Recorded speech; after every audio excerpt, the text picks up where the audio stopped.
ನಿರ್ದೇಶಕನಾಗಬೇಕಾದ್ರೆ ಮುಖ್ಯ ಕಾರಣಕರ್ತರು ಅವರೇ. ಈ ಮನೆ ಅದೃಷ್ಟ ರಾಜಕೀಯಕ್ಕೆ ಅಂತ ಹೇಳ್ಬಿಟ್ಟು ಅದು 100ಕ್ಕೆ 100 ಸತ್ಯ. ಯಾಕಂದರೆ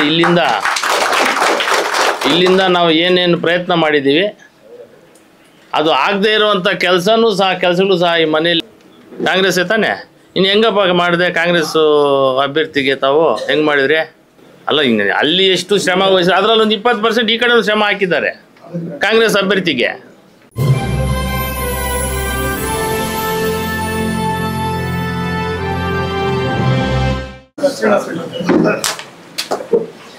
ಏನು ನಮ್ಮ ಡೆಲಿಗೇಟ್ಸು ಅಧ್ಯಕ್ಷರುಗಳ ಒಂದು ಆಶೀರ್ವಾದದಿಂದ ಇವತ್ತಿನ ದಿನ ನನ್ನನ್ನು ಗೆಲ್ಲಿಸಿದ್ದಾರೆ.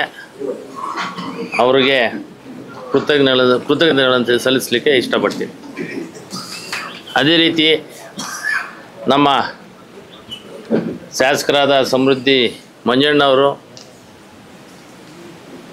ನಮ್ಮ ಆನಂದ ರೆಡ್ಡಿ ಅಣ್ಣವರು, MR ಮುರಳಿಯವರು, ರಘುಪತ್ ರೆಡ್ಡಿಯವರು, ನಮ್ಮ ಶ್ರೀನಿವಾಸ ರೆಡ್ಡಿಯವರು,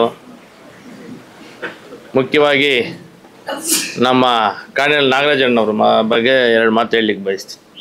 ಇವತ್ತಿನ ದಿನ ನಾನಿಲ್ಲಿ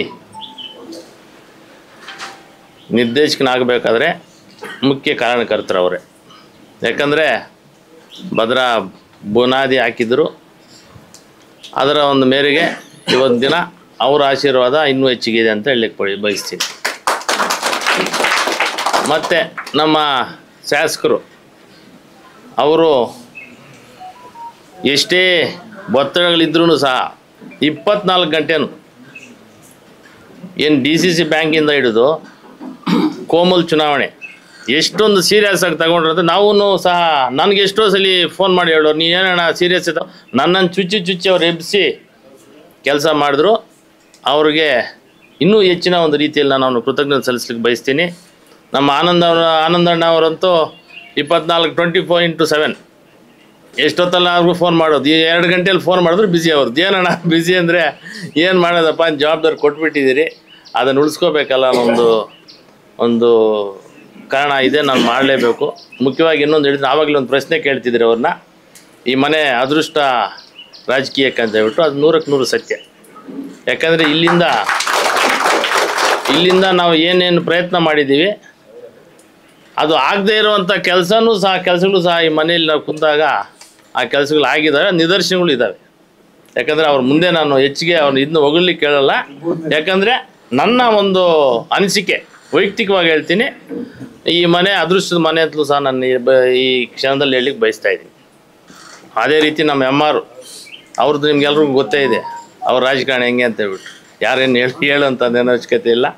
ಅವರ 24/48 ಯಾವಾಗ ನೋಡಿದ್ರು ಫೋನ್ ಆನೆ ಆ ರೀತಿ ಕೆಲಸ ಮಾಡಿದ್ದಾರೆ. ನಮ್ಮ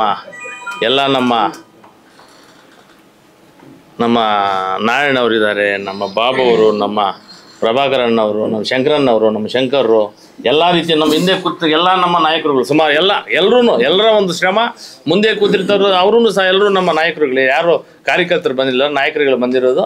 ಅವರೆಲ್ಲರ ಒಂದು ಸಹಕಾರದ ಇವತ್ತಿನ ನಾನು ನಿರ್ದೇಶಕನಾಗಿ ನಾನು ಆಯ್ಕೆ ಆಗಿದ್ದೀನಿ. ಬಹುಶಃ ಅವ್ರಿಗೆ ಯಾವತ್ತೂ ಸಹ ಚ್ಯುತಿ ಬರದ ಹಾಗೆ ನನ್ನ ಒಂದು ಕೆಲಸವನ್ನು ನಾನು ನಿಭಾಯಿಸ್ತೀನಿ ಅಂತ ಈ ಸಂದರ್ಭದಲ್ಲಿ ಹೇಳಲಿಕ್ಕೆ ಇಚ್ಛೆಪಡ್ತೀನಿ. ಅಭ್ಯರ್ಥಿಯಾಗಿ ನಿಂತಿದ್ರು ಅಲ್ವೇ? ಇನ್ನು ನಮ್ಮ ಕಡೆ ಯಾರು ನಿಂತಿದ್ರು ಪಕ್ಷೇತರರಾಗಿ? ಕಾಂಗ್ರೆಸ್ ತಾನೆ. ಇನ್ನು ಹೆಂಗಪ್ಪ ಮಾಡಿದೆ ಕಾಂಗ್ರೆಸ್ಸು ಅಭ್ಯರ್ಥಿಗೆ ತಾವು ಹೆಂಗೆ ಮಾಡಿದ್ರಿ? ಯಾವುದು ಇನ್ನು ಯಾವ ಪಕ್ಷ ಯಾವ ರೀತಿ ನಾವೇನು ಅಂದ್ಕೊಳ್ಳೋದು? ಅಲ್ಲ, ಹಿಂಗೆ ಅಲ್ಲಿ ಎಷ್ಟು ಶ್ರಮ ವಹಿಸಿ ಅದರಲ್ಲಿ ಒಂದು 20% ಈ ಕಡೆ ಒಂದು ಶ್ರಮ ಹಾಕಿದ್ದಾರೆ ಕಾಂಗ್ರೆಸ್ ಅಭ್ಯರ್ಥಿಗೆ.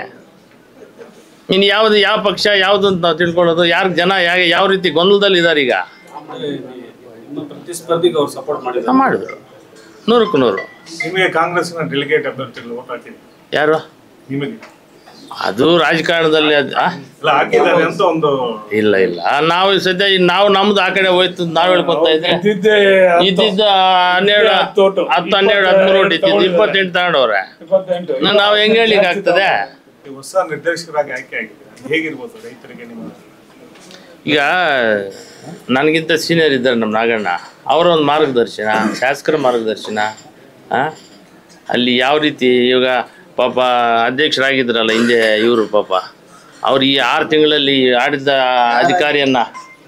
ಅಧಿಕಾರಿಯನ್ನು ನೇಮಕ ಬೇರೆ ಮಾಡಿದ್ರಲ್ಲ, ಆ ಒಂದು ಇದರಲ್ಲಿ ಏನೇನು ಆಗಿದೆಯೋ ಏನೇನು ಹೋಗಿದೆಯೋ ಕಂಪ್ಲೀಟ್ ಏನೋ ಇದೆಯೋ ಇರೋದನ್ನು ತಿಂದಾಕಿದ್ದಾರೆ ಇನ್ನೂ ಗೊತ್ತಾಗಲಿಲ್ಲ. ಅದೆಲ್ಲ ನೋಡಿ ಅಲ್ಲಿ ಹೋಗಿ ನೋಡಿ ಅದರ ಬಗ್ಗೆ ಎಲ್ಲ ವಿಸ್ತಾರವಾಗಿ ತಗೊಂಡು ದಾಖಲೆಗಳು ಸಮೇತ ತಗೊಂಡು ಅದ್ರ ಬಗ್ಗೆ ಏನು ಬೇಕೋ ಮಾಡುವಂಥ ಕೆಲಸ ಮಾಡ್ತೀವಿ. ನಾವಂತೂ ದುಡ್ಡಿಗಂತೂ ರಾಜಕಾರಣ ಮಾಡೋಕೆ ಹೋಗ್ತಾ ಇಲ್ಲ. ಅದು ಮುಂದೆ ಗೊತ್ತಾಗುತ್ತೆ, ನಿಮ್ಗೆ ಗೊತ್ತಾಗುತ್ತೆ. ಪೂರ್ವದಲ್ಲಿ ಕಷ್ಟ ಈ ಕಡೆ ಪಶ್ಚಿಮದಲ್ಲಿ ಆಗಲಿಲ್ಲ, ಈಸಿ ಆಗಿಲ್ಲ. ಯಾವುದು ನಮಗುಣ ಇಲ್ಲಣ್ಣ. ಅದು ರಾಜಕಾರಣ ಅದು ಬೇರೆ. ಅದು ಏನಾಯ್ತು ಅಂದರೆ ಅಲ್ಲಿ ಟ್ರಯಾಂಗಲ್ ಫೈಟ್ ಬಂದಾಗ ಈಗ ಆಯ್ತಪ್ಪ, ಈಗ ಲೀಡರ್ಗಳೇ ಕಾಂಗ್ರೆಸ್ ಲೀಡರ್ಗಳೇ ಹಾಕ್ಬಿಟ್ರಲ್ಲ ಪ್ರಕಾಶ್ ಅಪ್ಪನಿಗೆ ಓಟುಗಳು. ಪಾಪ ರಾಜೇಂದ್ರ ಗೌಡ 3ನೇ ಪ್ಲೇಸ್ ತಳ್ಳಿಬಿಟ್ರಲ್ಲಪ್ಪ. ಪಾರ್ಟಿ ಅಂತ ಪಾಪ ಒದ್ದಾಡಿ ಅವ್ರ ಹಿಂದೆ ಇದ್ದ ಲೀಡರ್ಗಳೇ ಹಾಕ್ಬಿಟ್ರಲ್ಲ. ಹೆಂಗೆ ದೊಡ್ಡ ಲೀಡರ್ಗಳೇ ಹಾಕ್ಬಿಟ್ರೆ ನೀವು ಬೇಕಾದ್ರೆ ರಾಜೇಂದ್ರ ಗೌಡ್ರ ಕೇಳಿ, ಅಣ್ಣ ಏನು ಎಲ್ಲಿ ತಪ್ಪಾಯ್ತು ನಿಮ್ಗೆ, ಯಾರ್ಯಾರು ನಿಮ್ಗೆ ತೊಂದರೆ ಮಾಡಿದ್ರು ಮೋಸ ಮಾಡಿದ್ರು ಕೇಳ್ರಿ, ಹೇಳ್ತಾರೆ ಅವ್ರೇನೆ. ಸರ್ ಹೊಸ ಕಂಪ್ನಿಯನ್ನ ಹಾಲ್ ಹೆಚ್ಚಿಗೆ ಮಾಡ್ತೀರಾ? ಅದು ನೋಡೋಣ ಮುಂದಕ್ಕೆ. ಇದೆಲ್ಲ ಇನ್ನ ಹೋಗೇ ಇಲ್ಲ.